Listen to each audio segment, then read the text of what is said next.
¿Cómo es posible que la joya más brillante de Europa terminara rota, esperando el filo de un hacha en una fría mañana inglesa? No fue la guerra abierta, ni una plaga que consumiera su cuerpo en cuestión de días. Su final fue el resultado de un veneno mucho más lento, más insidioso y personal, administrado gota a gota a lo largo de décadas por aquellos en quienes más confiaba.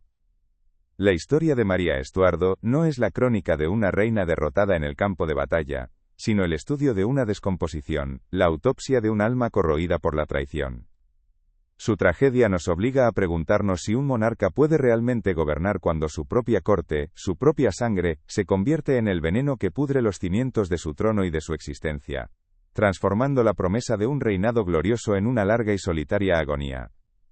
Su nombre completo era María, reina de Escocia, y por un breve y deslumbrante instante, también reina consorte de Francia. Desde su nacimiento, fue destinada a ser un peón y un premio en el gran tablero de la política europea del siglo XVI. Criada en el epicentro del lujo, el arte y la sofisticación de la corte francesa de los Valois, era todo lo que una princesa del Renacimiento debía ser. Alta, de una belleza casi legendaria con su famoso cabello rojizo, y una inteligencia afilada por la mejor educación que el dinero y el poder podían comprar. Hablaba varios idiomas, escribía poesía, bailaba con una gracia que cautivaba a embajadores y príncipes por igual, y poseía un carisma magnético que parecía prometer un futuro de poder, unificación y esplendor dinástico. Para muchos católicos de Europa, ella era mucho más que la reina de un reino escocés turbulento y lejano.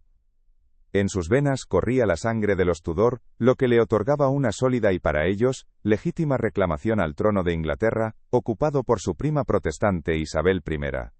Esta herencia era tanto su mayor baza como su maldición más profunda.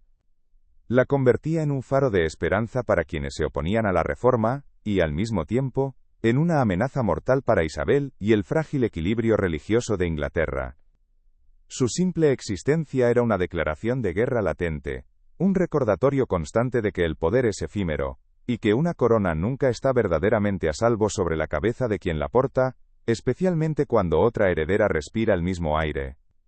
La tragedia central que exploraremos no es una enfermedad física que la postró en cama, aunque su cuerpo sufriría las consecuencias de su tormento. La verdadera dolencia que la consumió fue una plaga del espíritu, una condición metafórica que se apoderó de su ser. La traición como un veneno crónico. Este no era un mal que pudiera diagnosticarse con un simple examen, sino una corrosión que avanzaba lentamente, inoculada por las sonrisas falsas de sus nobles, los besos envenenados de sus maridos, y las cartas ambiguas y calculadoras de su prima real. Su historia es la crónica de cómo una de las soberanas más prometedoras de su tiempo fue sistemáticamente despojada de todo, no por un ejército invasor, sino por la putrefacción interna que la deslealtad sembró en su corte y en su corazón. El conflicto que definió su vida y selló su destino, se desarrolló en el epicentro de una de las mayores convulsiones de la historia europea, la Reforma Protestante. María era una católica devota, un símbolo de la antigua fe en un mundo que se desgarraba por nuevas interpretaciones de Dios. Cuando regresó a Escocia para reclamar su trono tras la muerte de su primer marido el rey de Francia, no encontró una nación que la recibiera con los brazos abiertos. En su lugar, desembarcó en un reino que había abrazado el protestantismo con un fervor casi fanático, liderado por figuras implacables y hostiles como el predicador John Knox, quien veía en su reina católica la encarnación misma del pecado y la idolatría papista. Desde el primer momento en que sus pies tocaron suelo escocés, se vio atrapada en una red de intriga religiosa y política que se cerraría sobre ella como una mortaja. Su fe era un desafío directo a la nueva identidad de su país, y su reclamación al trono inglés la convertía en el epicentro de conspiraciones internacionales. Cada movimiento que hacía era escrutado, cada decisión era cuestionada y cada muestra de debilidad era explotada por una nobleza rapaz y dividida, más leal a sus propios intereses y a sus alianzas con Inglaterra que a la corona que juraban proteger. Su corte no era un santuario de poder, sino un nido de víboras donde la lealtad era una moneda que se compraba y vendía al mejor postor. La imagen pública de María Estuardo, la joya de Europa, chocaba violentamente con la brutal realidad de su situación. En Francia, había sido el centro de un universo de opulencia y poder, admirada y protegida. En Escocia, era una extraña en su propia tierra, una soberana cuyo poder era constantemente socavado desde dentro. Esta dicotomía entre la percepción y la realidad se convirtió en el motor de su tragedia. Se esperaba de ella que gobernara con la autoridad de una monarca ungida por Dios, pero se le negaban las herramientas más básicas para hacerlo: la confianza, la obediencia y, sobre todo, la lealtad incondicional de sus súbditos más poderosos. El gancho narrativo de su vida no reside en el misterio de quién la traicionó, pues la lista es larga y notoria. La verdadera pregunta, la que nos persigue a través de los siglos, es cómo logró sobrevivir a casi 2 décadas de cautiverio, cómo una mujer despojada de su corona, de su libertad e incluso de su propio hijo, pudo mantener viva la llama de la esperanza durante tanto tiempo, qué la sostuvo en la oscuridad de sus prisiones doradas, y cuál fue la traición final, el golpe de gracia que finalmente quebró su espíritu y la empujó hacia el complot que la llevaría al patíbulo.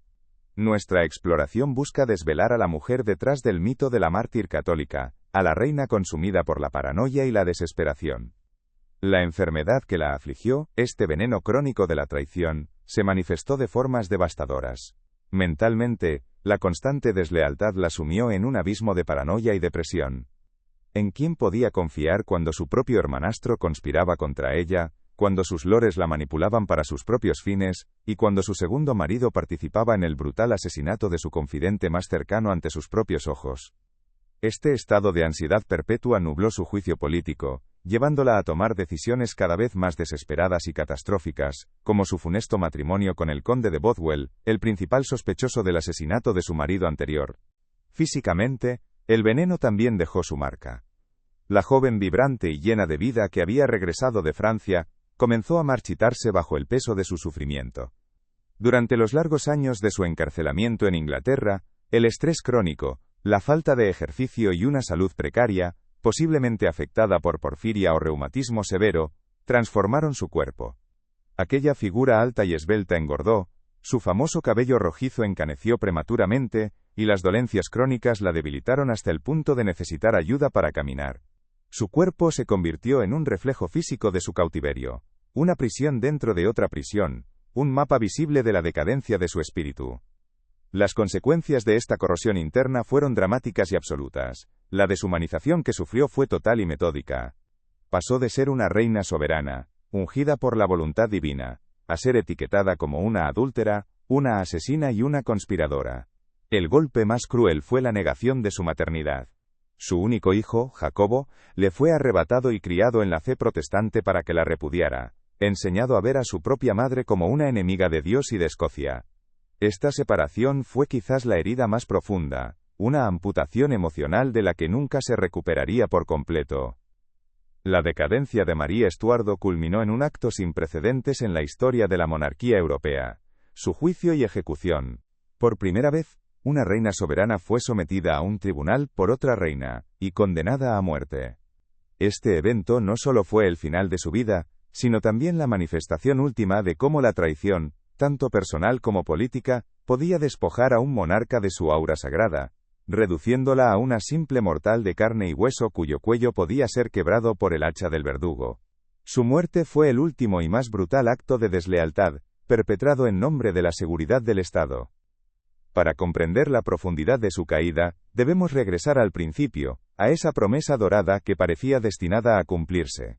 La corte francesa no era simplemente un lugar de residencia para la joven María, fue el crisol donde se forjó su identidad. Rodeada de los poetas, artistas y pensadores más brillantes de la época, creció creyendo en el derecho divino de los reyes y en el poder de la diplomacia y el encanto. Se le enseñó que su linaje y su belleza eran herramientas de Estado, armas con las que forjar alianzas y asegurar la paz. Nadie la preparó para un mundo donde la brutalidad, la traición y el fanatismo religioso pesarían más que la sangre real. Su matrimonio con el delfín Francisco la elevó al rango más alto, convirtiéndola en reina de Francia. Por un breve y resplandeciente período, ostentó las coronas de 2 reinos, un poder inmenso para una mujer tan joven. Fue la cima de su vida, un momento de felicidad y seguridad que se desvanecería con una rapidez desoladora. La prematura muerte de su joven esposo, la dejó viuda y despojada de su estatus en la corte francesa, obligándola a tomar la fatídica decisión de regresar a su Escocia natal, un país que apenas recordaba, y que ya no la consideraba completamente suya. El contraste entre su idílica vida en el Valle del Loira y la cruda realidad de la Escocia del siglo XVI no podría haber sido más brutal. Dejó atrás los palacios suntuosos, los bailes elegantes y las conversaciones eruditas para enfrentarse a castillos fríos y húmedos, a una nobleza ruda y ambiciosa, y a un clima religioso tan inclemente como el propio tiempo escocés. Fue un despertar abrupto a la realidad del poder. No se trataba solo de linaje y gracia, sino de una lucha constante por la supervivencia en un entorno donde cada aliado potencial era también un posible traidor. Los primeros síntomas del veneno de la traición no tardaron en aparecer. La hostilidad abierta de los lores protestantes, liderados por su medio hermano ilegítimo, James Stuart, conde de Moray, la rodeó desde el principio. Aunque le ofrecían consejos y juraban lealtad, sus acciones a menudo buscaban limitar su autoridad y fortalecer sus propias posiciones, tejiendo una red de control a su alrededor. María, acostumbrada a la lealtad más formal de la corte francesa, luchaba por navegar estas aguas turbias, sin saber distinguir entre el consejo genuino y la manipulación interesada. La figura de John Knox se erigió como su antagonista más visible y vocal. Desde su púlpito en la Catedral de St. Giles en Edimburgo, tronaba contra ella, llamándola Jezabel, y condenando sus misas católicas privadas como una abominación a los ojos de Dios. Sus sermones incendiarios no solo envenenaban la opinión pública contra ella, sino que también incitaban a la rebelión, presentando a su reina como una amenaza extranjera e idólatra para el alma de la nación. Knox representaba la cara más intransigente de la Escocia a la que había regresado, una fuerza que no podía ser seducida por el encanto ni doblegada por la autoridad real. Su matrimonio con su primo, Lord Darley, fue un desastre calculado para ser una jugada maestra política. Como ella, Darley tenía una fuerte reclamación al trono inglés, y su unión fortalecía las aspiraciones de la línea Estuardo. Sin embargo, lo que parecía una estrategia dinástica brillante, se convirtió en una pesadilla personal. Darley demostró ser un hombre arrogante, vanidoso, inmaduro y peligrosamente ambicioso. Su sed de poder, y sus celos patológicos, se convirtieron en el catalizador de la primera gran traición que la marcaría de por vida, un acto de violencia tan brutal, que destrozaría cualquier ilusión de seguridad que aún pudiera albergar. El asesinato de su secretario y confidente, David Rizzio, fue el punto de inflexión. Orquestado por un grupo de nobles protestantes, y con la participación activa de su propio esposo Darnley, el ataque tuvo lugar en su presencia, mientras estaba embarazada de 6 meses. Rizzio fue arrastrado de sus aposentos y apuñalado más de 50 veces. El horror de presenciar tal brutalidad, de ver cómo su autoridad era violada de una manera tan íntima y sangrienta, fue una dosis masiva del veneno. Le enseñó de la forma más cruel posible, que ni las paredes de su palacio ni el vientre que albergaba al futuro rey, podían protegerla de la malevolencia de los hombres que la rodeaban. Este evento la cambió para siempre. La confianza que pudo haber tenido en su nobleza, y ciertamente en su marido, quedó hecha añicos. La paranoia comenzó a arraigarse profundamente en su mente. Si su propio esposo podía conspirar para asesinar a su amigo frente a ella, ¿quién más en su corte estaba esperando el momento oportuno para clavarle un puñal por la espalda? La corte se transformó en un teatro de sombras, donde cada sonrisa podía ocultar una daga, y cada palabra de lealtad podía ser una mentira. El aislamiento emocional de María se hizo casi total, empujándola a buscar consuelo y poder en figuras que resultarían ser aún más peligrosas. La relación con su prima, Isabel I de Inglaterra, era un complejo duelo a distancia. Una partida de ajedrez jugada a través de cartas, espías y embajadores. Nunca se conocieron en persona, pero sus destinos estaban inextricablemente entrelazados. Isabel, la reina pragmática y cautelosa, veía en María una amenaza constante. María, la reina romántica y apasionada, veía en Isabel tanto una rival como una posible aliada y protectora, una figura familiar en un mundo hostil.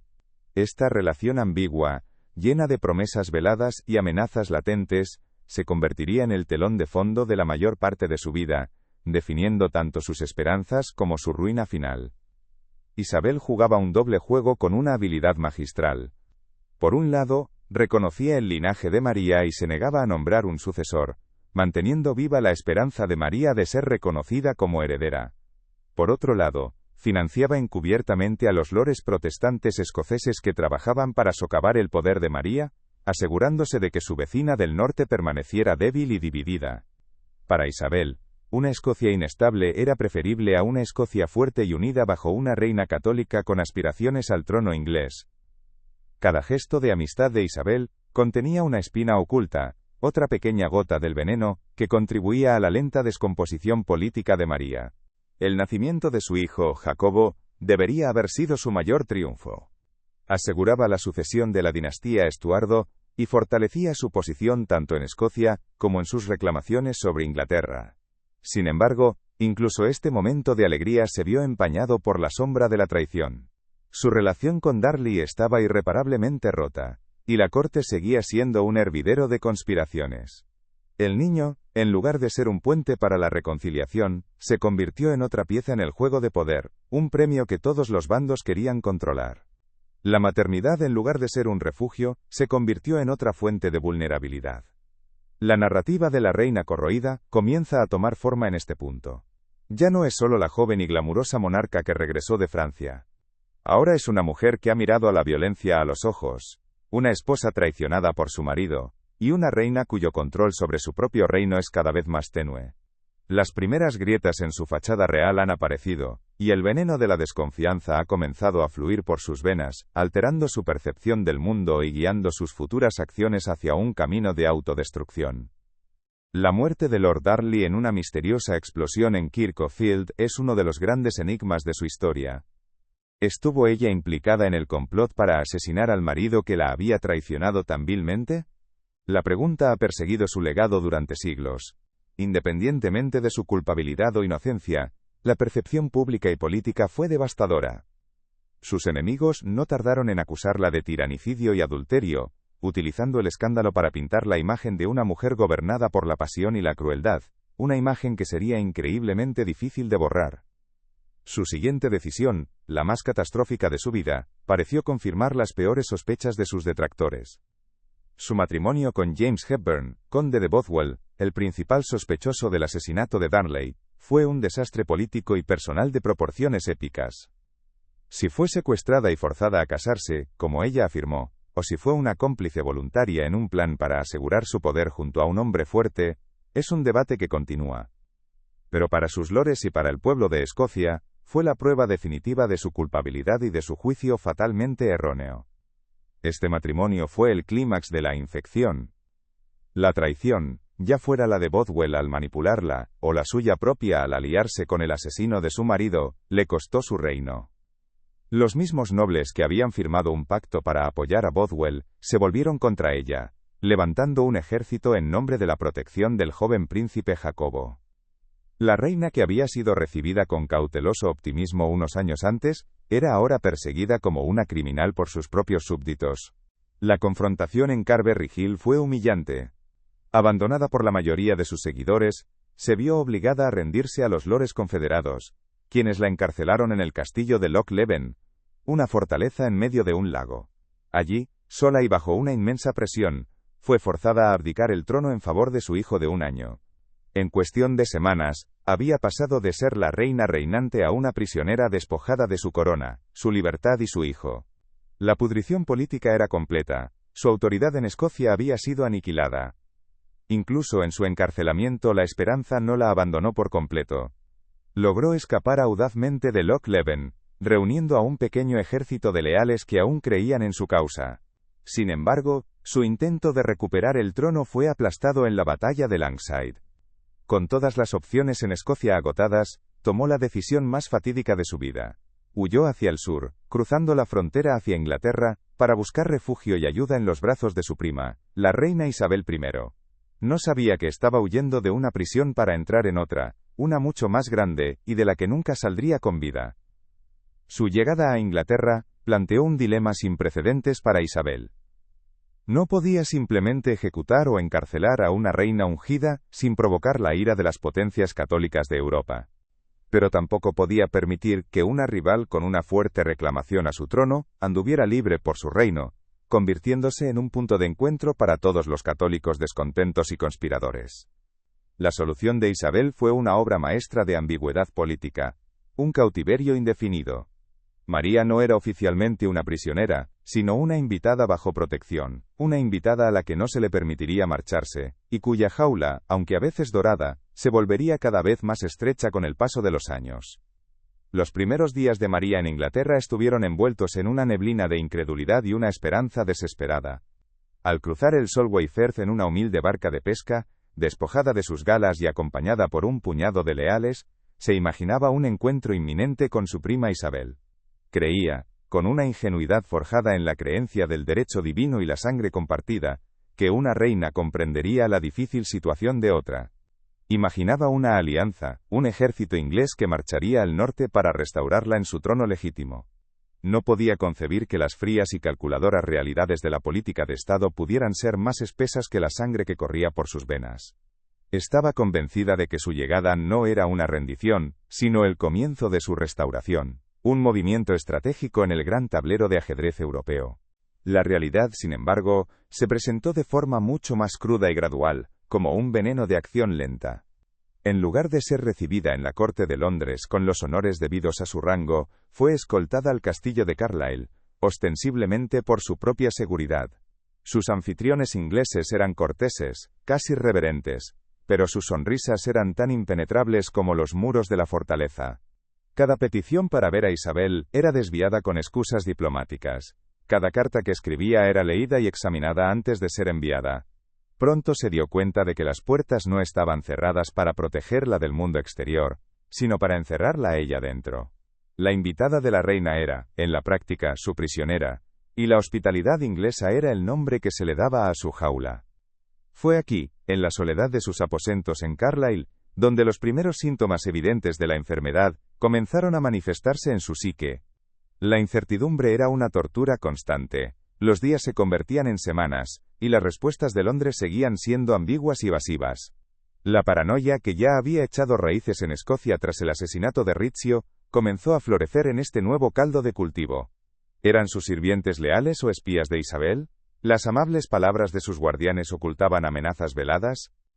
Empezó a analizar cada gesto, cada palabra, buscando significados ocultos, convencida de que estaba en el centro de una red de engaños que no podía comprender del todo. El veneno de la desconfianza ya no era una dosis ocasional, se había convertido en el aire que respiraba.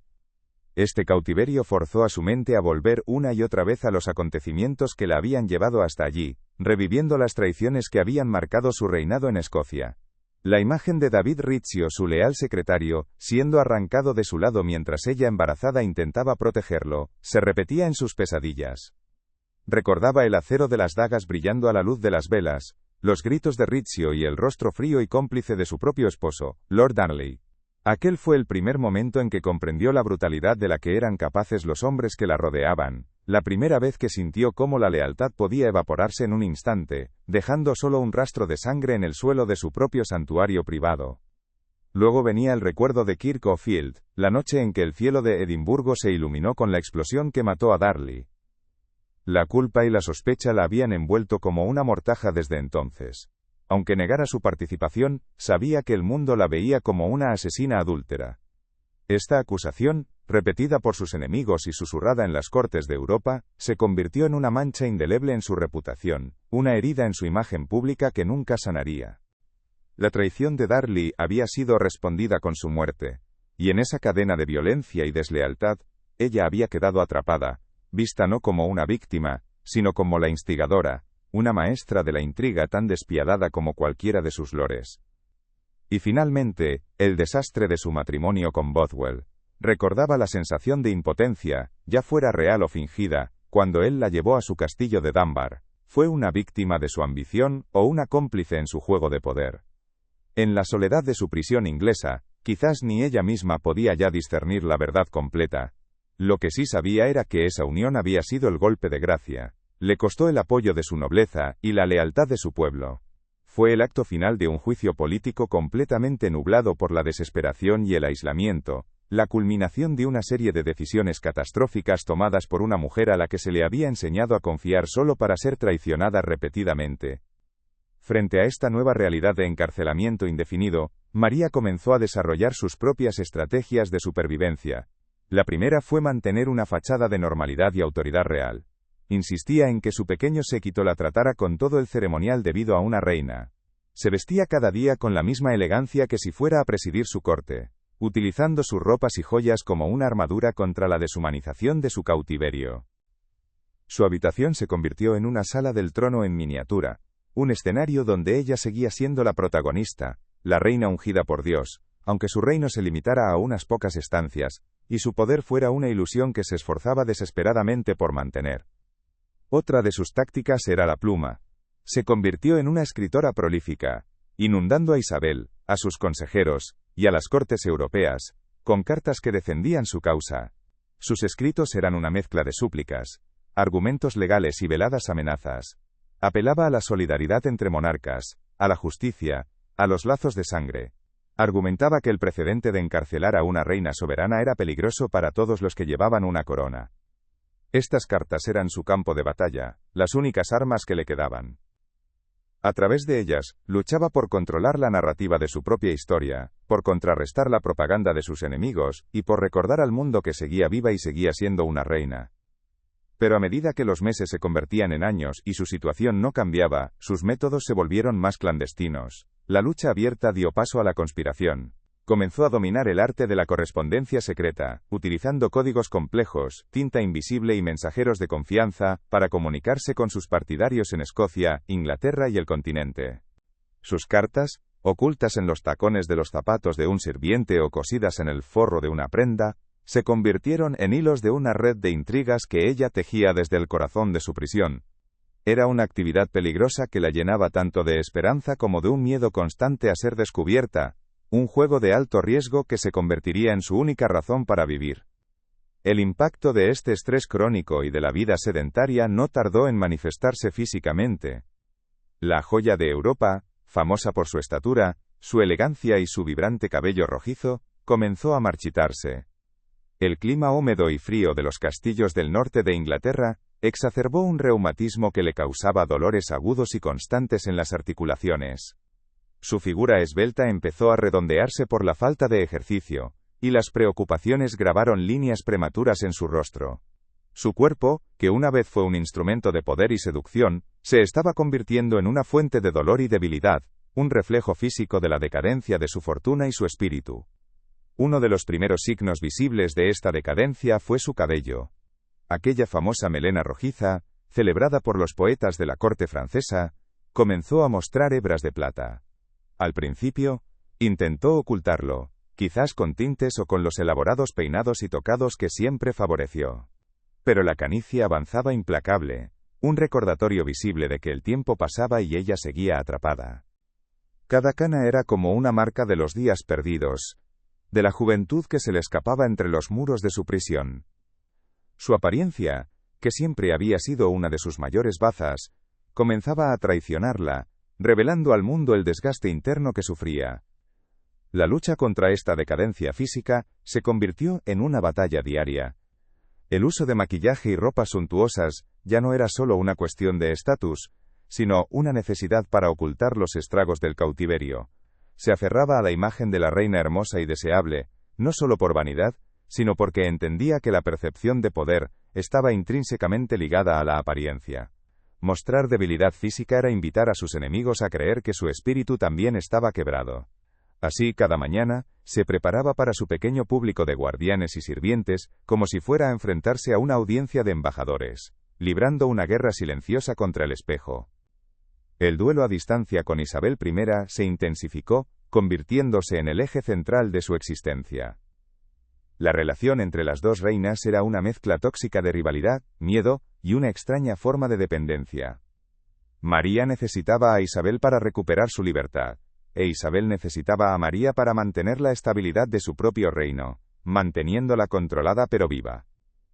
Sus cartas eran un campo de batalla diplomático, llenas de un lenguaje florido que apenas ocultaba la tensión y la desconfianza mutua.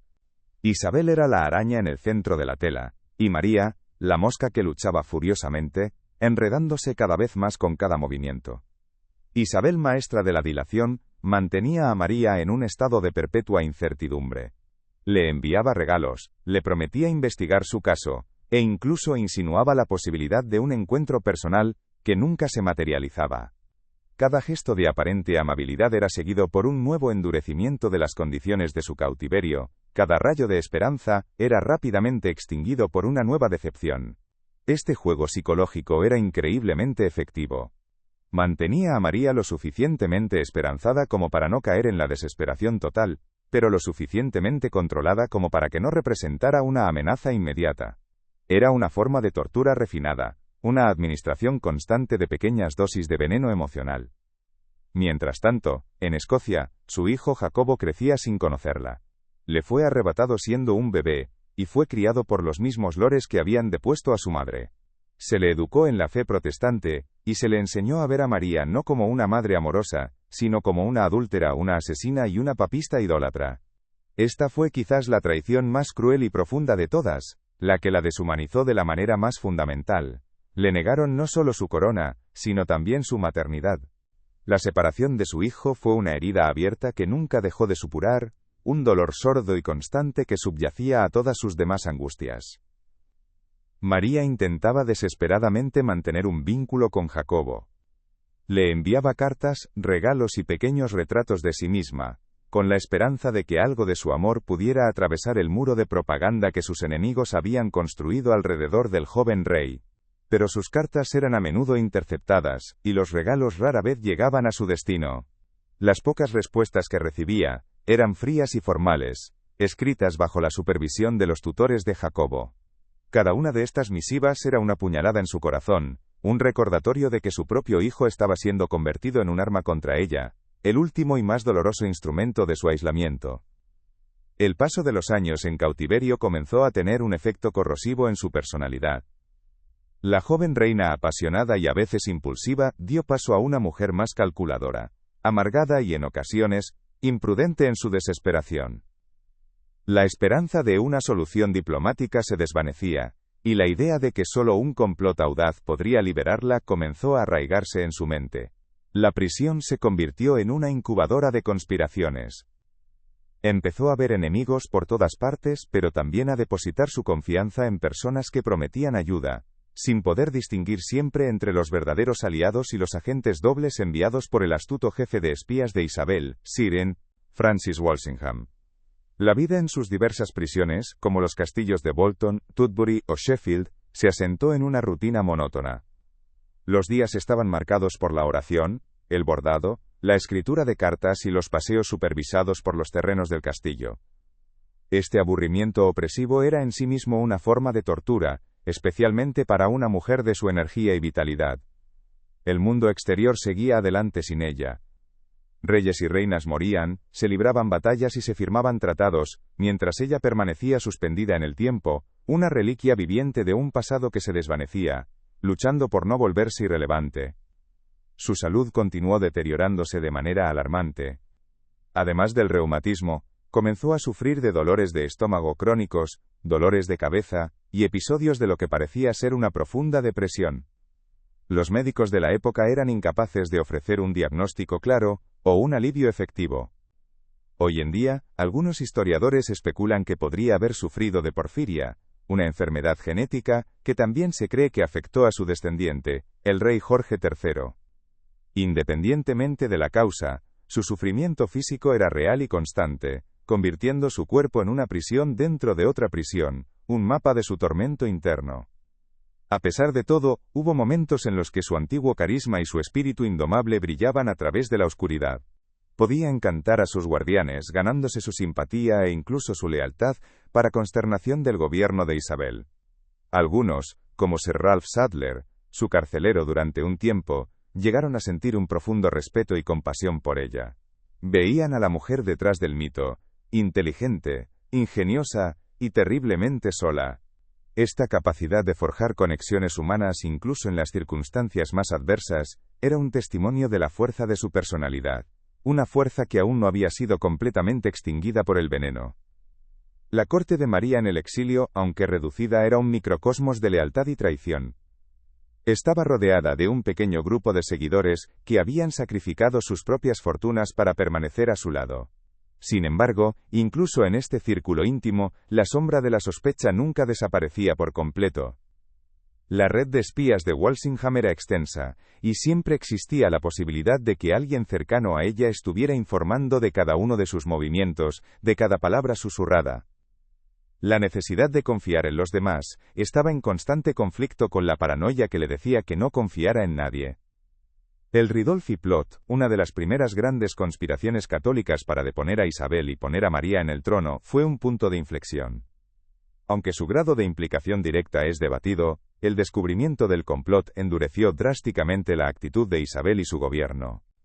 Las condiciones de su encarcelamiento se volvieron mucho más estrictas. Se le restringieron las visitas, se examinó su correspondencia con mayor rigor, y se la trasladó a castillos más seguros y aislados. La jaula dorada perdió gran parte de su dorado, y las barras de hierro se hicieron mucho más visibles. Cada complot fallido solo servía para apretar el nudo alrededor de su cuello. Esta escalada de la tensión también afectó su estado mental. La esperanza de liberación se mezclaba ahora con el miedo real a la ejecución. Sabía que, como foco de las conspiraciones católicas, su propia existencia era una amenaza que Isabel no podría ignorar para siempre. La reina de Inglaterra se resistía a la idea de ejecutar a otra monarca, pero la presión de su consejo y del parlamento protestante crecía con cada nuevo rumor de complot. María vivía bajo una sentencia de muerte suspendida, sin saber qué día, o qué nueva intriga podría finalmente hacer caer el hacha. Su fe católica se convirtió en su principal refugio y fuente de fortaleza. En su capilla privada, encontraba consuelo en los rituales y oraciones que habían sido el ancla de su vida. Se veía a sí misma no solo como una reina privada de su trono, sino como una mártir de la verdadera fe, sufriendo por su religión en una tierra de herejes. Esta convicción le dio un propósito a su sufrimiento, transformando su tragedia personal en una lucha de dimensiones cósmicas. Su devoción era genuina y profunda, pero también se convirtió en una herramienta política, una forma de cimentar su estatus como líder de la causa católica en Gran Bretaña. La dicotomía entre su imagen pública y su realidad personal se hizo más pronunciada que nunca. Para sus partidarios católicos en toda Europa, era un símbolo, una santa cautiva, la legítima reina de Inglaterra, esperando su momento. Pero en su vida diaria, era una mujer de mediana edad, enferma y cada vez más aislada, cuya realidad consistía en negociar con sus carceleros por pequeños privilegios, como un paseo extra por el jardín, o permiso para recibir una carta de Francia. La grandeza de su causa chocaba violentamente con la pequeñez y la humillación de su existencia cotidiana. Intentó encontrar pequeños placeres para combatir la desesperación.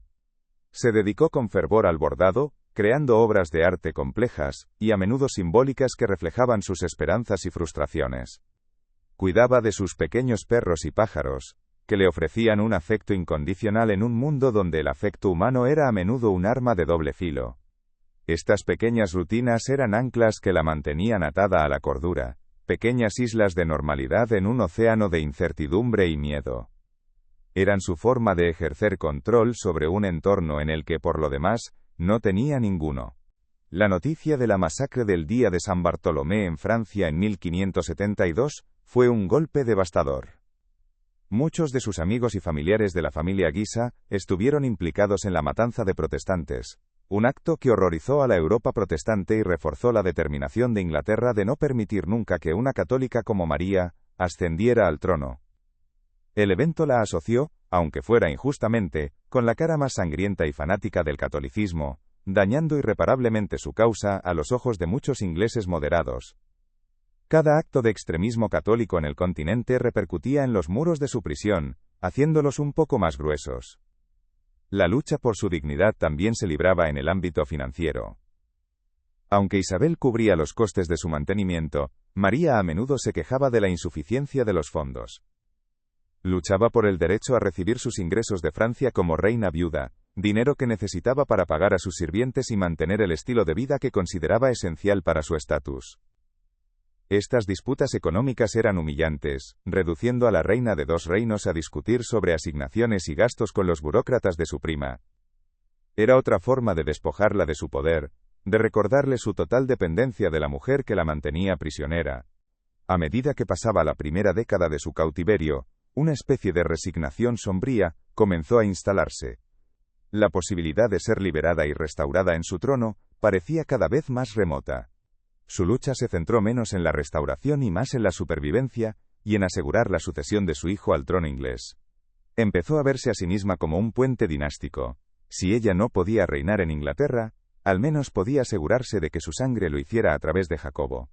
Esta nueva perspectiva le dio un propósito renovado, aunque teñido de una profunda melancolía personal. El veneno de la traición había transformado irrevocablemente a la mujer que una vez fue. La confianza en los demás, especialmente en los hombres poderosos, había sido reemplazada por un cinismo profundamente arraigado. El optimismo de su juventud se había agriado hasta convertirse en una cautela amarga. Ya no era la reina romántica que creía en las alianzas selladas por el amor y el honor. Ahora era una jugadora experimentada en el brutal juego de la supervivencia política, una mujer que había aprendido de la manera más dura que la lealtad era una mercancía rara, y que la traición era la moneda corriente de las cortes. La decadencia de su cuerpo continuaba sin piedad. Sus dolencias reumáticas a menudo la postraban en cama durante semanas, y a veces necesitaba ser llevada en una litera o silla de manos para moverse. Su vista también comenzó a fallar. La mujer que había sido celebrada por su vitalidad y su gracia en la danza, se estaba convirtiendo en una inválida crónica. Su sufrimiento físico era un testimonio visible y constante de los años de confinamiento y estrés, una manifestación externa de la corrosión que había devastado su espíritu. Cada nuevo dolor era un recordatorio de su impotencia. En este estado de declive físico y mental, se volvió aún más susceptible a las promesas de los conspiradores. Con cada año que pasaba, sus opciones se reducían, y los planes desesperados parecían cada vez más atractivos. La prudencia que podría haber tenido en su juventud, fue erosionada por casi 2 décadas de frustración. Estaba lista para arriesgarlo todo, porque sentía que ya le quedaba muy poco por perder. Esta mentalidad la convirtió en un blanco perfecto para la trampa final que los espías de Isabel estaban preparando meticulosamente para ella. Una trampa que apelaría a su fe, su ambición y su desesperación. La relación con su hijo Jacobo alcanzó su punto más bajo. En un intento por asegurar su propia posición y la futura corona de Inglaterra, Jacobo comenzó a distanciarse públicamente de su madre. Negoció su propio tratado con Isabel, esencialmente abandonando la causa de María a cambio del reconocimiento implícito como heredero de Isabel. Esta traición final, la de su propio hijo eligiendo el poder por encima de la lealtad filial, fue quizás el golpe más aplastante de todos. Cerró la última puerta a la esperanza de una reconciliación familiar y la dejó verdaderamente sola en el mundo. El aislamiento de María era ahora casi absoluto. Sus aliados en Escocia habían sido derrotados o se habían unido al bando de su hijo. Las potencias católicas de Europa, aunque simpatizantes, no estaban dispuestas a arriesgarse a una guerra total con Inglaterra por su causa. Estaba atrapada, olvidada por muchos, y su nombre se había convertido en sinónimo de problemas y conspiraciones. La brillante joya de Europa se había convertido en una piedra incómoda en el zapato de la política europea, una reina cuyo único valor residual residía en su potencial para desestabilizar el trono de Inglaterra. La corrosión del alma era casi completa. La mujer que vemos al final de estos largos años de cautiverio es una sombra de lo que fue. Su cuerpo está debilitado por la enfermedad, su corazón endurecido por innumerables traiciones, y su mente atrapada en un ciclo de esperanza y desesperación. Sin embargo, una chispa de su antiguo fuego todavía ardía en su interior. Aún se consideraba una reina legítima y se negaba a renunciar a sus derechos. Era esta tenacidad, esta negativa a aceptar la derrota, lo que la haría caminar directamente hacia la trampa que sellaría su destino. La primera fase de su decadencia, iniciada en Escocia, había llegado a su madurez en las prisiones de Inglaterra. El veneno, administrado gota a gota por nobles, maridos, su prima y finalmente su propio hijo, había hecho su trabajo. Había podrido los cimientos de su poder, su salud y su confianza en la humanidad. Pero aún no había destruido su voluntad. La lucha inicial para sobrevivir y adaptarse al cautiverio estaba a punto de dar paso a la fase final y más peligrosa de su vida. Una última y desesperada apuesta por la libertad que la llevaría al juicio y al patíbulo. El escenario estaba preparado para el acto final. Sir Francis Walsingham, el maestro de espías de Isabel, había estado observando, esperando el momento perfecto para presentar a María, una conspiración tan tentadora, que no podría resistirse. sabía que su espíritu no estaba completamente quebrado y que, si se le daba la oportunidad, volvería a luchar. Y en esa lucha, Walsingham estaba seguro de que cometería un error que finalmente le daría a Isabel, la prueba irrefutable que necesitaba para eliminar a su rival de una vez por todas. La red estaba tejida, y el cebo estaba a punto de ser colocado. María, en su castillo de Charlie, sentía que el tiempo se agotaba.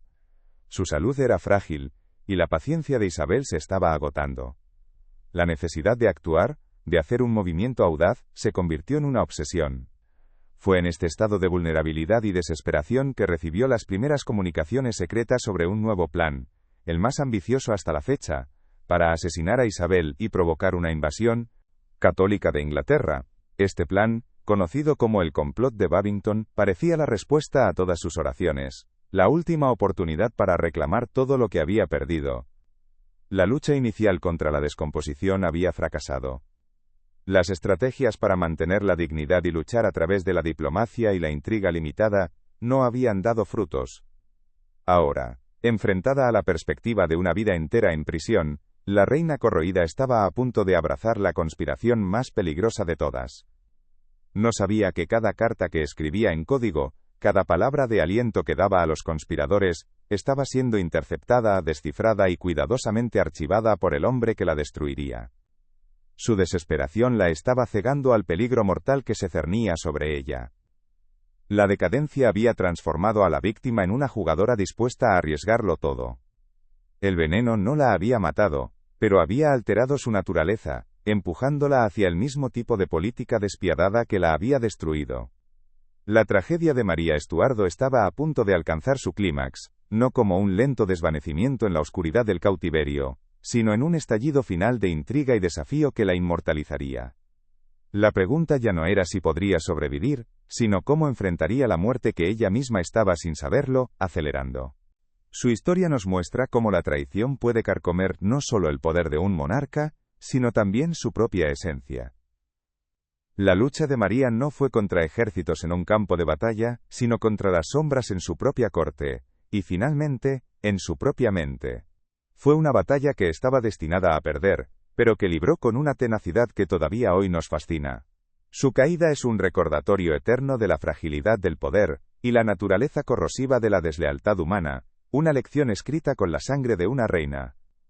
El surgimiento de su decadencia no fue un evento único, sino un proceso largo y doloroso, una acumulación de heridas que finalmente se volvieron mortales. Desde la primera puñalada que mató a Rizzio hasta la última carta interceptada que selló su propio destino, cada traición fue un paso más en su descenso. La joven y vibrante reina que llegó a Escocia llena de esperanza se había transformado, a través del sufrimiento, en la figura trágica que se encaminaba hacia su fin, una mujer rota pero no doblegada, atrapada en las redes de la historia. La lucha inicial había terminado, y la batalla final estaba a punto de comenzar. María, sentada en sus aposentos, tomando la pluma para responder a los jóvenes y apasionados conspiradores, no estaba simplemente escribiendo una carta. Estaba firmando su propia sentencia de muerte, convencida de que era su última y mejor oportunidad de libertad. El veneno había nublado su juicio hasta el punto de que no podía ver la trampa por lo que era, una ilusión de esperanza diseñada para llevarla a la ruina definitiva. El contraste entre la promesa de su juventud y la realidad de su madurez, era ahora un abismo insalvable. La joya de Europa estaba empañada, su brillo casi extinguido por años de lágrimas y confinamiento. Pero en la oscuridad, un último destello de desafío se encendió, un acto de fe y desesperación que la pondría en un camino de colisión directo con el hacha del verdugo. Su historia es una advertencia sobre cómo el alma puede pudrirse en vida, incluso dentro del cuerpo de una reina. La corrosión había alcanzado un punto de no retorno. Todos los intentos de ocultar o combatir la enfermedad de la traición habían resultado inútiles. La fachada de poder se había desmoronado, revelando a la mujer vulnerable que había debajo, una mujer que ahora estaba dispuesta a apostar su vida en un último y fatídico lance. El complot de Babington fue la culminación de casi 2 décadas de veneno acumulado, una trampa diseñada con una precisión diabólica por Sir Francis Walsingham, el maestro de espías de Isabel. No era un plan burdo, sino una obra maestra de manipulación psicológica, presentada a María a través de canales secretos que parecían infalibles. Jóvenes católicos, ardientes y llenos de un fervor casi suicida, Le ofrecían la llave de su libertad, la muerte de Isabel, y una invasión española que la colocaría en el trono de Inglaterra. Para una mujer cuya esperanza se había marchitado hasta convertirse en un tallo seco, esta propuesta era como un aguacero en el desierto. Era la promesa no solo de la libertad, sino de la vindicación, la oportunidad de revertir cada traición y reclamar el destino que siempre había creído suyo. Walsingham no le ofrecía una soga sino un cetro, sabiendo que la desesperación la haría incapaz de ver la diferencia. La mente de María se convirtió en un campo de batalla. Por un lado, la experiencia le gritaba cautela. Recordaba las sonrisas falsas de sus lores, la ambición asesina de su marido Darley, las promesas vacías de su prima Isabel. Cada fibra de su ser, endurecida por años de deslealtad, le advertía del peligro de confiar en extraños, por muy devotas que parecieran sus palabras. Sin embargo, en el otro lado de la balanza pesaba la insoportable realidad de su existencia.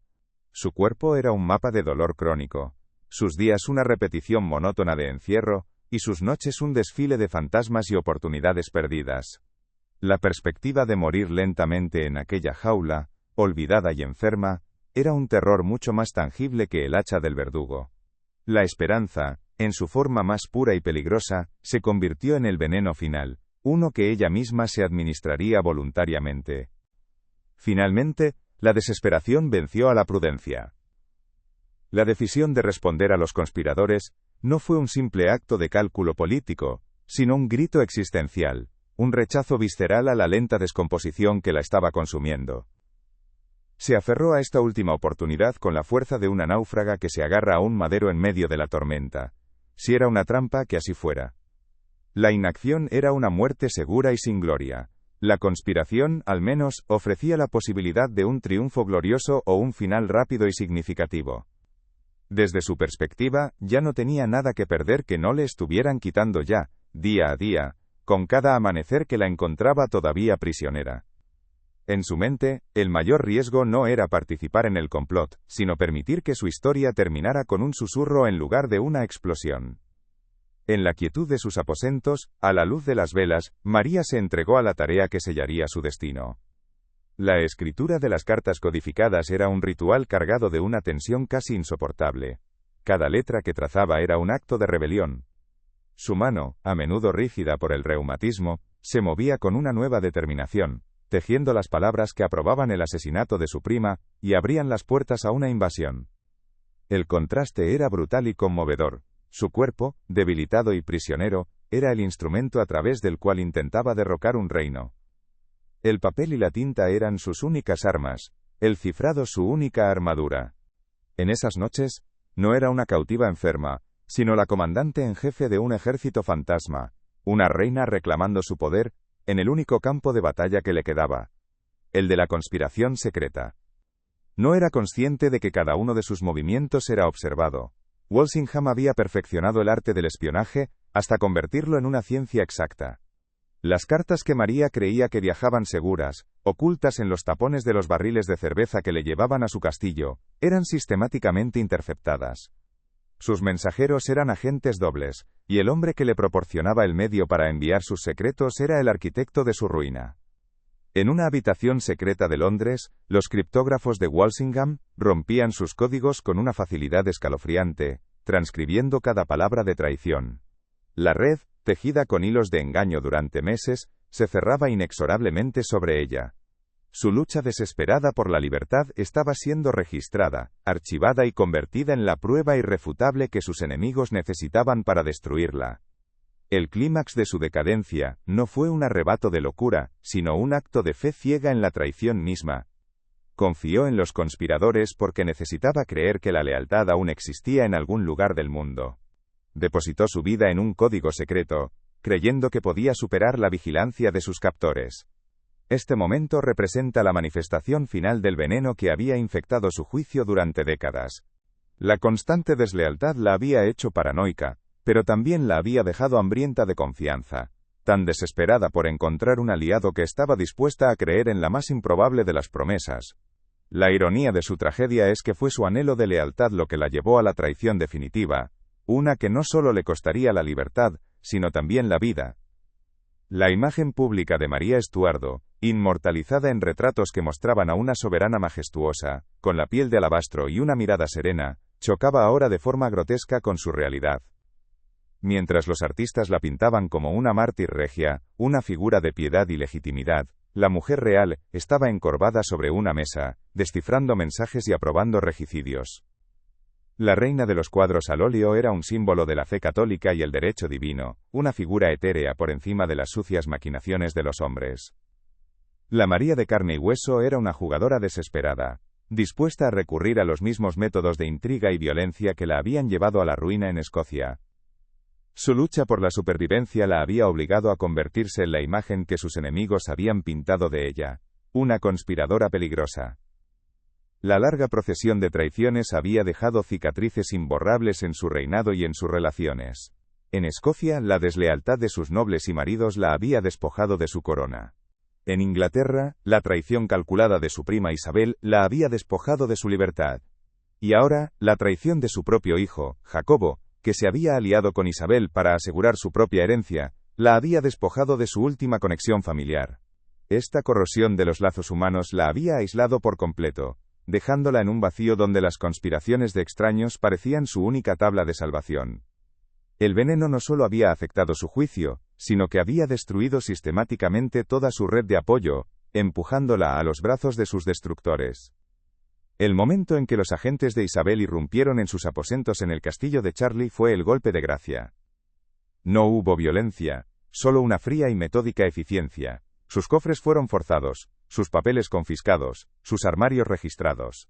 Vio cómo sus cartas secretas, las pruebas de su desesperada apuesta, eran sacadas a la luz. En los rostros de los hombres que violaban la santidad de su espacio privado, vio el reflejo del triunfo de Walsingham. En ese instante, comprendió la magnitud de la trampa. No había habido ninguna conspiración real, solo un teatro montado para ella, y ella había interpretado su papel a la perfección. La humillación fue total, la comprensión de que había sido burlada de una manera tan completa fue quizás más dolorosa que la propia sentencia de muerte que sabía que se avecinaba. Su cuerpo reaccionó a este shock final con una nueva ola de dolencias. El estrés del descubrimiento y el arresto formal agravaron sus enfermedades crónicas hasta un punto crítico. El reumatismo la atormentaba con un dolor tan agudo que apenas podía sostenerse en pie sin ayuda. Sufría de fiebres, de dolores de estómago debilitantes, y de una fatiga que la sumía en un estado de semi-inconsciencia durante horas. Su cuerpo, que durante tanto tiempo había sido un reflejo de su cautiverio, se estaba convirtiendo ahora en la vanguardia de su muerte, rindiéndose antes incluso de que el verdugo afilara su hacha. La decadencia física había alcanzado su apogeo, transformando a la otrora joya de Europa, en una mujer prematuramente envejecida y rota por el dolor. El conflicto entre su imagen y su realidad alcanzó su punto más álgido durante su traslado al castillo de Fotheringhay para su juicio. Para el mundo exterior, seguía siendo María, reina de Escocia, una figura casi mítica. Pero en el camino, envuelta en mantas dentro de un carruaje que traqueteaba por los caminos embarrados de Inglaterra, era una mujer enferma, asustada y profundamente sola. Los aldeanos que se asomaban para ver pasar a la famosa reina prisionera, veían a una figura pálida y encorvada, una sombra de la belleza legendaria de la que hablaban las baladas. La distancia entre el mito y la mujer nunca había sido tan vasta. Era una reina sin reino, una madre sin hijo, y pronto, una mujer sin vida. La consecuencia más profunda de su condición, de este envenenamiento crónico por la traición, fue la aniquilación de su voluntad política en el sentido tradicional. Incapaz de gobernar, de legislar o de dirigir ejércitos, su poder se había transmutado en algo más oscuro y subterráneo. Se había convertido en una maestra de la intriga desde la celda, una experta en la guerra de la información, utilizando códigos y mensajeros secretos como sus únicos ministros y generales. Esta transformación, nacida de la necesidad, fue su perdición. Al adoptar las herramientas de sus enemigos, se hizo vulnerable a ellas, demostrando que el veneno de la deslealtad no solo destruye a la víctima, sino que también puede corromper su propia naturaleza en la lucha por sobrevivir. El juicio fue el acto final de su deshumanización, una pieza de teatro político diseñada para legitimar un acto sin precedentes, la ejecución de una monarca ungida. Fue llevada a una gran sala, no como una reina que se enfrenta a sus pares, sino como una criminal común, ante un tribunal de nobles ingleses que no tenían jurisdicción sobre ella. A pesar de su frágil estado físico, su espíritu se encendió con una última llamarada de desafío. Se negó a reconocer la autoridad de la corte, defendiéndose con una elocuencia y una agudeza legal que sorprendieron a sus acusadores. Argumentó, con la lógica impecable de una soberana, que ninguna reina podía ser juzgada por los súbditos de otra. En aquella sala, el contraste entre su cuerpo en ruinas y su mente intacta era sobrecogedor. Necesitó ayuda para caminar hasta su asiento, su figura estaba hinchada y su rostro marcado por el sufrimiento, pero su voz era clara y su intelecto afilado. Se enfrentó a los abogados más hábiles de Inglaterra, rebatiendo sus argumentos y señalando las fallas en sus pruebas, que sabía que habían sido obtenidas mediante engaño. Por unos breves días, la reina cautiva desapareció, y en su lugar resurgió la brillante y carismática líder que había sido educada en la corte de Francia. Estaba librando una batalla perdida, pero la libraba con la majestuosidad de una reina, convirtiendo su propio juicio en la última y más grande representación de su vida. La imagen de María en el juicio, una mujer sola defendiéndose contra todo el poder del Estado inglés, se convirtió en una poderosa herramienta póstuma. Aunque fue condenada, su actuación grabó en la mente de Europa la imagen de una mártir. La realidad de su implicación en el complot se vio eclipsada por la injusticia percibida de su juicio. Estaba luchando no solo por su vida sino por su legado, por cómo la recordaría la historia.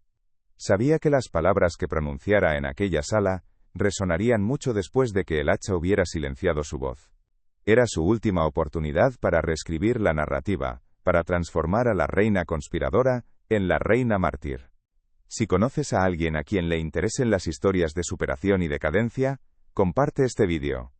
La lucha de María Estuardo es un poderoso recordatorio de cómo la fortaleza del espíritu humano puede brillar con más intensidad en los momentos de mayor oscuridad, incluso cuando el cuerpo y la fortuna se han desmoronado por completo. Su historia nos obliga a preguntarnos qué define realmente a una persona, las circunstancias que la aplastan, o la forma en que elige enfrentarse a ellas hasta el final. Tras la inevitable sentencia de culpabilidad, la pelota pasó al tejado de Isabel. La reina de Inglaterra se enfrentó a la decisión más angustiosa de su reinado. Ejecutar a su prima, a una compañera monarca, a su propia sangre, era cruzar un umbral aterrador. Sentaría un precedente peligroso, que podría volverse en su contra. Durante semanas, agonizó, posponiendo la firma de la sentencia de muerte. Sus consejeros, liderados por el pragmático Walsingham, la presionaron sin descanso, argumentando que mientras María viviera, Isabel nunca estaría a salvo. La seguridad del Estado protestante inglés exigía la muerte de la reina católica. Esta vacilación de Isabel fue la última y más extraña manifestación de su compleja relación. A pesar de ser rivales y de que Isabel la había mantenido prisionera durante casi 20 años, existía un vínculo tácito entre ellas. El de dos mujeres que navegaban por el mundo brutalmente masculino del poder del siglo XVI. Isabel, la reina virgen que había sacrificado su vida personal por su corona, quizás sentía una extraña compasión por María, la reina que lo había perdido todo por sus pasiones y sus lealtades. Pero al final, la razón de Estado prevaleció sobre cualquier sentimiento personal. Con mano temblorosa, Isabel firmó la sentencia, sellando el destino de María, y perpetrando la traición final y definitiva. Cuando le comunicaron la noticia de su inminente ejecución, María reaccionó no con terror, sino con una serenidad que desconcertó a sus carceleros. El fin de la incertidumbre pareció traerle una extraña paz. Los años de esperanza y desesperación, de lucha y sufrimiento, habían terminado. Ahora tenía un propósito claro: morir como una reina y una mártir de la fe católica. Pasó sus últimas horas escribiendo cartas de despedida, distribuyendo sus escasas posesiones entre sus leales sirvientes y, sobre todo, rezando. La corrosión del alma, el veneno de la traición que la había atormentado durante toda su vida, pareció disiparse ante la certeza de la muerte. Su preparación para el patíbulo fue su última y más poderosa declaración de imagen. Rechazó la ayuda de un pastor protestante afirmando que moriría en la fe en la que había nacido. Y para su aparición final, eligió su atuendo con un cuidado meticuloso y simbólico. Sobre un vestido interior de terciopelo, de un intenso color carmesí, el color litúrgico del martirio católico, se puso un sobrio vestido de satén negro. El negro era para el luto de su vida terrenal. El rojo, que se revelaría en el último momento, era para la gloria de su muerte celestial. Estaba transformando su ejecución de un acto de justicia estatal en un acto de sacrificio religioso, controlando la narrativa hasta el último aliento. La mañana del 8 de febrero de 1587, caminó hacia el gran salón del castillo de Fotheringhay, donde se había erigido el patíbulo. A pesar de su debilidad física, se negó a ser ayudada en los últimos pasos, apoyándose en dos de sus sirvientes. Su rostro estaba pálido pero compuesto, su mirada era firme. La mujer que había sido despojada de todo, su reino, su hijo, su libertad y su salud, avanzaba hacia la muerte con la dignidad que nunca le habían podido arrebatar.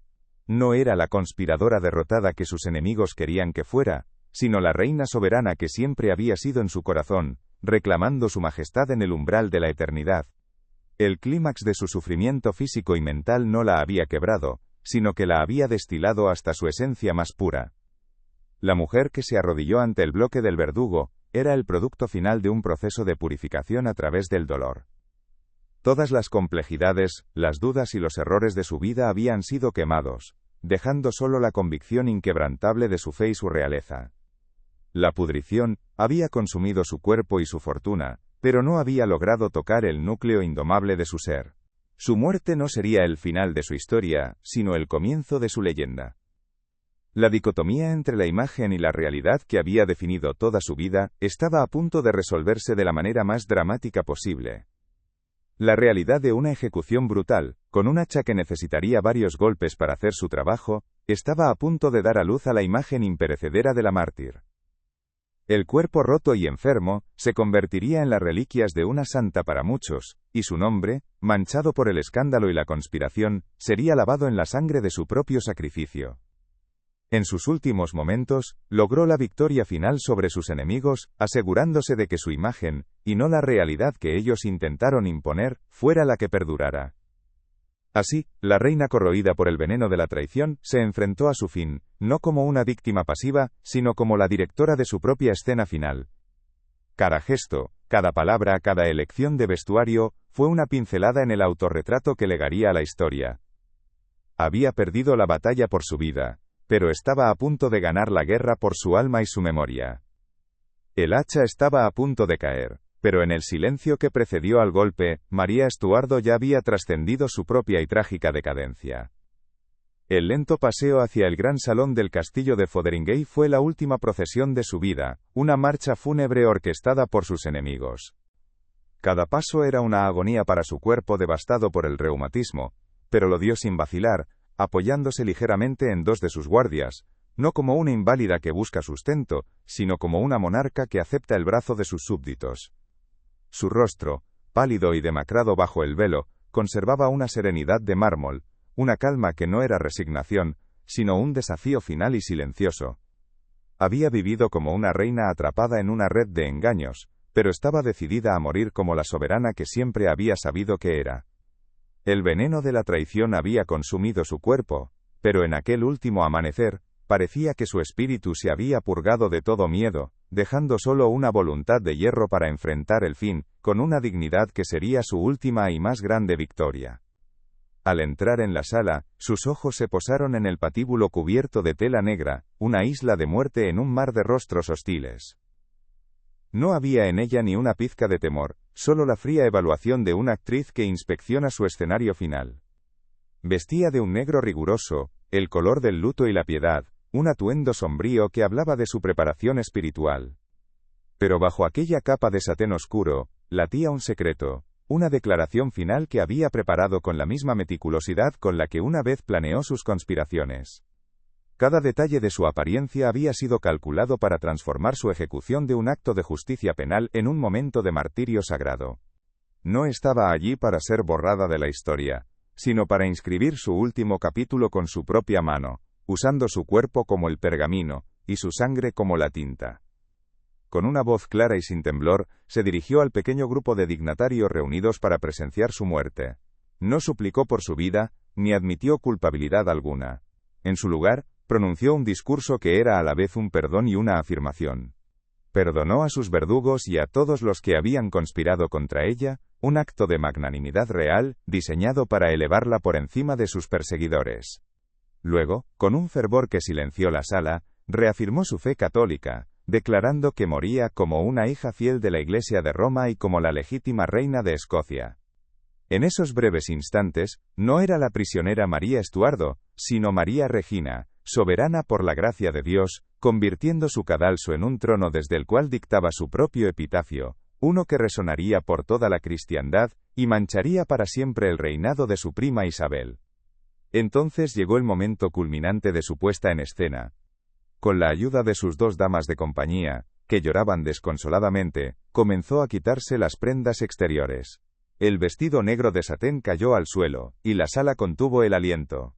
Debajo, María estaba vestida de pies a cabeza en un terciopelo de un rojo carmesí intenso, el color de la sangre, el color litúrgico del martirio. El impacto fue eléctrico, un golpe visual tan poderoso como cualquier argumento. Ya no era una criminal vestida de luto, sino un símbolo viviente de sacrificio, una llama escarlata en la oscuridad del salón. Con este gesto, se despojó de la identidad de conspiradora que le habían impuesto y se vistió con el manto de mártir, reclamando el control total de su propia narrativa en el instante final antes de que la violencia la silenciara para siempre. Se arrodilló, perdonó formalmente al verdugo quien torpemente le pidió su perdón, y posó su cuello sobre el bloque. La escena que siguió fue una carnicería que destrozó la solemne dignidad que ella había construido. El verdugo, nervioso o incompetente, erró el primer golpe, hiriéndola en la parte posterior de la cabeza. Un gemido ahogado escapó de sus labios. El segundo golpe cortó profundamente su cuello, pero aún no la decapitó. Fue necesario un tercer y brutal hachazo para finalmente separar su cabeza del cuerpo. La sangre, aquel rojo simbólico que había elegido para su vestido, ahora brotaba en una realidad espantosa, manchando la tela negra del patíbulo y salpicando a los testigos más cercanos. La brutalidad del acto fue la manifestación final de la decadencia, un final sangriento y torpe para una vida de belleza y tragedia. En un intento por seguir el macabro ritual, el verdugo recogió la cabeza por su famoso cabello rojizo para mostrarla a la multitud y proclamar, «Larga vida a la reina». Pero el horror aún no había terminado. Lo que sostenía en su mano era una peluca. La cabeza de María, con su cabello corto y canoso, cayó al suelo con un ruido sordo, rodando unos centímetros. Esta fue la última y más cruel revelación de la decadencia. La imagen de la reina hermosa, un mito que ella se había esforzado por mantener incluso en la muerte, se hizo añicos, exponiendo la frágil y envejecida realidad que el cautiverio había creado. El veneno del tiempo y el sufrimiento habían reclamado su tributo final, despojándola de su última vanidad, y revelando la verdad de su cuerpo en ruinas. Pero la escena aún guardaba una última sorpresa, un detalle tan desgarrador que se convertiría en leyenda. Mientras los verdugos se preparaban para mover el cuerpo sin vida, notaron un movimiento bajo las pesadas faldas de terciopelo. De entre los pliegues ensangrentados, emergió su pequeño perro terrier, Guedón, que se había escondido allí, temblando, durante toda la ejecución. El animal, cubierto de la sangre de su ama, se acurrucó junto a su cuerpo decapitado y se negó a moverse, emitiendo gemidos lastimeros. Este pequeño acto de lealtad incondicional, en medio de un escenario de traición humana y brutalidad estatal, fue un contrapunto devastador. Humanizó su muerte de una manera que ningún discurso o gesto simbólico podría haberlo hecho. Un recordatorio de que bajo la corona y el manto de mártir, había una mujer capaz de inspirar un amor simple y puro. Cuando la noticia de la ejecución llegó a oídos de Isabel, su reacción fue una tormenta de furia y dolor, ya fuera real o representada. Lloró, se vistió de luto y culpó a su secretario, William Davison, por haber enviado la sentencia de muerte sin su autorización explícita, arrojándolo a la Torre de Londres. Fue el remordimiento genuino de una prima que lamentaba la muerte de su propia sangre, o la actuación calculada de una política brillante que buscaba distanciarse de un acto de regicidio que había conmocionado a Europa. Probablemente fue una mezcla de ambas cosas, pero para la historia, y para el legado de María, fue la traición final. Incluso después de muerta, su prima y rival seguía jugando al ajedrez político sobre su cadáver, negándole incluso la honestidad de una enemistad declarada. El cuerpo de María fue tratado inicialmente con una falta de ceremonia que constituía un último insulto. Sus restos fueron embalsamados y encerrados en un ataúd de plomo, que permaneció en el castillo de Fotheringhay durante meses, sin recibir un entierro adecuado. El gobierno de Isabel temía que su tumba se convirtiera instantáneamente en un lugar de peregrinación y un santuario para los católicos rebeldes. Querían borrar no solo su vida, sino también su memoria, reducirla a un mero incidente en la historia de la seguridad del Estado. La deshumanización que había sufrido en vida continuó después de su muerte. Intentaron negarle su estatus real, su identidad religiosa y su lugar en la tierra, esperando que la reina corroída simplemente se desvaneciera en el olvido, un fantasma sin sepultura. Sin embargo, la figura de María Estuardo, lejos de desvanecerse, explotó en la conciencia europea con la fuerza de una supernova. En Roma, París y Madrid, se celebraron misas por su alma. Se escribieron poemas, baladas y panfletos que la aclamaban como una santa mártir de la fe católica. La brutalidad de su ejecución y su valiente comportamiento en el patíbulo la transformaron de una figura política problemática en un poderoso símbolo religioso y romántico. La reina, que había fracasado en casi todos sus objetivos políticos en vida, alcanzó en la muerte una victoria propagandística abrumadora. La leyenda de María, la mártir católica, nació en el mismo instante en que cayó el hacha, una leyenda que demostraría ser mucho más duradera y poderosa que cualquier estrategia de Isabel. La reflexión final sobre su vida nos obliga a reconsiderar la naturaleza del veneno que la consumió. La traición no fue simplemente una serie de actos de deslealtad por parte de otros, se convirtió en una condición interna, una corrosión del alma que alteró su percepción y sus decisiones. La empujó a la paranoia, nubló su juicio y, en última instancia, la dejó tan sedienta de una lealtad genuina que se arrojó a los brazos de la conspiración que la destruiría. Su tragedia no es solo que fuera traicionada, sino que el veneno de la deslealtad la transformó, obligándola a jugar el mismo juego despiadado que sus enemigos, un juego para el que su naturaleza apasionada y confiada nunca estuvo verdaderamente preparada. Y entonces, en el giro más asombroso de la historia, llegó la ironía definitiva. Tras la muerte de una Isabel sin hijos en 1603, el trono de Inglaterra pasó al único heredero viable con sangre Tudor, Jacobo VI de Escocia, el hijo de María Estuardo.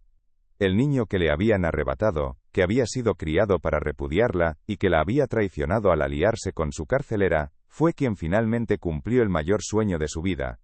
La unión de las coronas de Escocia e Inglaterra, la ambición que había impulsado tantas de sus decisiones y conspiraciones, se logró no a través de sus esfuerzos, sino como una consecuencia directa de su muerte, y del vacío que dejó. Su fracaso personal absoluto se convirtió en el triunfo dinástico póstumo de su linaje. Como Jacobo I de Inglaterra, uno de sus primeros actos fue rehabilitar la memoria de su madre. Ordenó que sus restos fueran exhumados de su modesta tumba en la Catedral de Peterborough, y trasladados a la Abadía de Westminster, el lugar de descanso de los monarcas ingleses. Allí, construyó para ella una magnífica tumba de mármol, mucho más grandiosa que la de muchos reyes que la precedieron. Y en un acto final de reconciliación histórica, o de suprema ironía, la colocó en una capilla directamente opuesta a la tumba de su gran rival, la reina Isabel I. Las dos primas, que en vida nunca se encontraron, y cuyos destinos estuvieron tan fatalmente entrelazados, ahora yacen a pocos metros de distancia, unidas para siempre en la quietud de la muerte. La decadencia de María Estuardo, por lo tanto, trasciende su deterioro físico y su ruina política. Su juicio y ejecución marcaron un punto de inflexión, el momento en que la sacralidad de un monarca ungido por Dios fue violada por la razón de Estado. Demostró que una corona ya no era una protección absoluta. En su cuerpo roto y en su trono perdido, podemos ver la decadencia de una vieja idea del poder, dando paso a un mundo más moderno y despiadado donde la supervivencia del reino pesaba más que la sangre real. Su tragedia personal fue también el presagio de una nueva era, en la que ningún monarca estaría completamente a salvo de la voluntad de su pueblo o de la maquinaria de su propio gobierno. Al final, la historia de María Estuardo no es simplemente la crónica de una reina derrotada, es el estudio de la condición humana bajo una presión insoportable. Es la historia de una mujer que anhelaba amor en un mundo de ambición, que buscaba la lealtad en un nido de víboras, y que luchaba por la maternidad mientras le negaban a su propio hijo. Su vida nos muestra que la traición es un veneno que no solo mata el cuerpo, sino que puede pudrir el alma desde dentro, carcomiendo la confianza, la esperanza y la propia identidad. Su capacidad para soportar casi 20 años de este lento envenenamiento es, en sí misma, un testimonio de una fuerza interior extraordinaria, una resistencia que brilla a través de las capas de tragedia. Partimos de una pregunta: Cómo la joya más brillante de Europa terminó rota, esperando el filo de un hacha en una fría mañana inglesa. Ahora conocemos la respuesta. No fue un solo golpe, sino la acumulación de 1000 cortes, 1000 pequeñas y grandes traiciones, que la desangraron lentamente a lo largo de décadas. Su historia no nos ofrece una lección sencilla, sino una reflexión compleja sobre la fragilidad del poder, la naturaleza corrosiva de la desconfianza y la capacidad del espíritu humano, para forjar la dignidad incluso en el momento de la aniquilación total. La reina corroída nos recuerda que a veces, la verdadera realeza no se mide por la corona que se lleva en la cabeza, sino por la forma en que uno se enfrenta al bloque del verdugo. María Estuardo perdió su reino, su libertad, su hijo y su vida. Perdió todas las batallas imaginables. Sin embargo, al orquestar su propia muerte como un acto de martirio, al transformar su ejecución en su mayor triunfo, quizás ganó la guerra por su legado. Su historia, teñida de romance, tragedia e intriga, ha fascinado al mundo durante más de 4 siglos, eclipsando a menudo la de su victoriosa pero solitaria prima. La decadencia de su cuerpo y su fortuna solo sirvió para inmortalizar la fuerza de su espíritu. Su vida es la advertencia definitiva de cómo un alma puede pudrirse en vida, pero su muerte es la prueba eterna de que incluso en la ruina más absoluta, se puede encontrar una forma de redención final.